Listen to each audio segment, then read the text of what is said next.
Google's cloud gaming service Stadia launches tomorrow, and it just doubled the number of games that will be available on launch day. Gamers will have access to 22 games when it goes live, and the games include NBA 2K20, Final Fantasy 15, and more, with more games coming before the end of the year.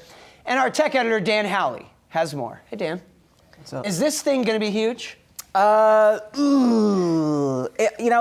I think it's going to do a lot for the gaming industry, and I don't think it's necessarily going to move the needle really for Google, just because a lot of people are expecting this to fail right away.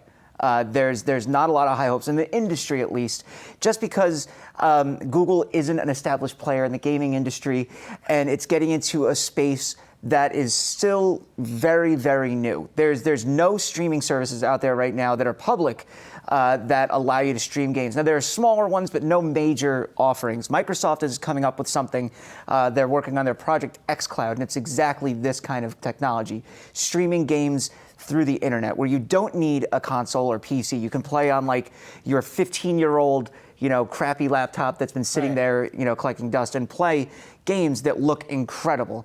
Well, Google's not making the games, at least, so I don't see why. They're not yet. I mean, they're sticking to their own tech capabilities. It's cloud. So they're going to eventually, they have a studio that they're working to build games with. So it's a Stadia studio, and they want to become a player. So is that what's going to ultimately move the needle for Google, is if you have this game that just becomes this cultural phenomenon? I'm not a gamer, but we've seen in the past games that just become this huge thing. Is that what you think would move the needle? If they can get something that's able to really draw in crowds, similar to like a Fortnite or something like that, right? If they're capable of doing that, then it could really move the needle for them.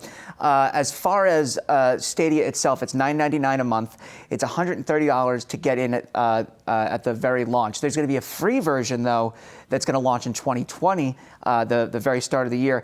That might actually do very well. And so, just to give you an idea, it's been referred to as the Netflix of video games, but it's not.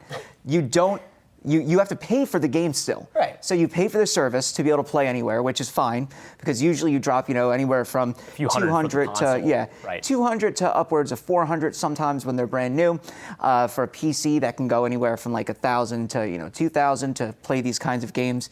And what you're going to be able to do is not download them, unlock them. So instead of downloading them, you just enter a code, and because you're paying it's there for them. right there. That's such a smart business model. If gamers willing to spend, why not charge them? And quickly, though, is the hardware different, though? We keep showing the video of this controller. Does that come with it? What else is like? So the controller comes with it. That's what you pay for when you get the $139. You use any device that is Google capable right now. So you would do a Chromecast, Pixel phone, Chromebook. Roku?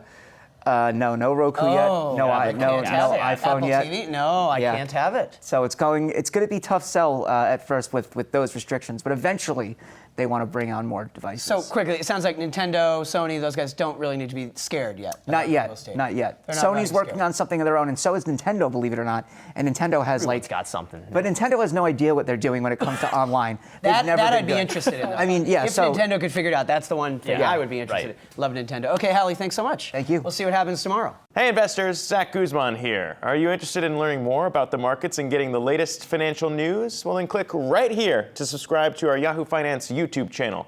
Get the latest up-to-the-minute market analysis, big interviews in the world of finance, and information on how to manage your money every day wherever you are.